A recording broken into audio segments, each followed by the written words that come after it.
আমার নাম আবু জাফর মোহাম্মদ ফারুক। আমি একজন সৌদি আরব দাম্মাম প্রবাসী। যে আমার কাজের সুবাদে কাজের সময় একজন বাংলাদেশি তাজুল ইসলাম নামের এক লোকের সাথে আমার পরিচয় হয়। তাজুল ইসলাম মিটন তার নাম, জানতে পারে তার বাড়ি নোয়াখালী সেনবাগ।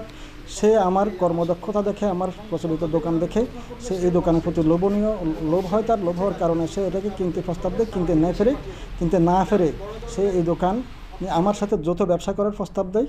সে ব্যবসা করার জন্য বিভিন্ন তালবাহানা দিয়ে ব্যবসা করার কথা বলে।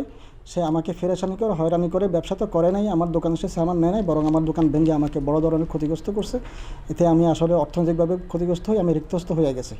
আমি এটা বিচার চাই এবং আমি 1,20,000 রিয়াল তার কাছে, সৌদি রিয়াল দাবি করি। এছাড়া আমার বিরুদ্ধে সেখানে যে মামলা করেছে, মামলাটা বানোয়াট। সে আমাকে কোনো টাকা হাওলাত দেয় নাই। সৌদি আরব দাম্মাম। এছাড়া সে সৌদি আরব দাম্মামের কোর্টে সে আমার বিরুদ্ধে যে মামলা করেছে, এই মামলা সম্পূর্ণ বানোয়াট। সে আমাকে কোনো টাকা হাওলাত দেয় নাই, কোনো সৌদি রিয়াল হাওলাত দেয় নাই। সে টাকা খরচ করছে অন্য দোকান বাবদ আমার সৌদির সাথে কন্ট্রাক্ট করে।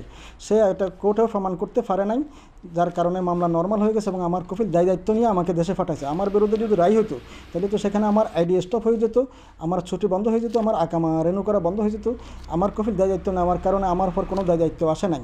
সে যদি রায় পায় তাইলে সেখানের কোর্ট দায়িত্ব নিয়ে এটার একটা হিসাব নম্বর দেওয়া হয়। সেই হিসাব নম্বর মোতাবেক ওই দেশের আইন মোতাবেক সৌদি অথবা যার বিরুদ্ধে রায় পড়ছে সে টাকা এটা ফে করলেও সে ওখানে টাকা নিয়ে নিতে হয়। এই কারণে সে আমার কাছে কোনো টাকা চাওয়ার কোনো এখতিয়ার তার নাই। আমার কফিলের কাছে চাইতে পারবে না, কোর্টে চাইতে পারবে। তো কোর্ট সে ব্যবস্থা নেবে, কিন্তু সে সেটা না করছে কিনা সেটা আমি জানি না। সে টাকা পাইছে কিনা কোর্ট কাছে আমি জানি না। সে উল্টে আমাকে ফেরেশানি করবে বিভিন্নভাবে। এখন আমি তার কাছে আমার যে ষড়যন্ত্র করে আমার দোকান ভাঙছে, সেই দোকানের 1,20,000 সৌদি রিয়াল দাম দাবি করে, বাংলাদেশের 39 লক্ষ টাকা প্রায়। এবং আমাকে যে হয়রানি করতেছে, সে হয়রানির বিচার চায়।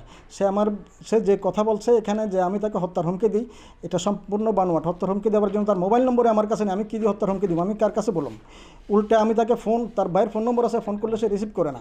এবং আমি তাকে বসতে বললেই, বসে সমাধান করতে বললে সে বসতেও চায়।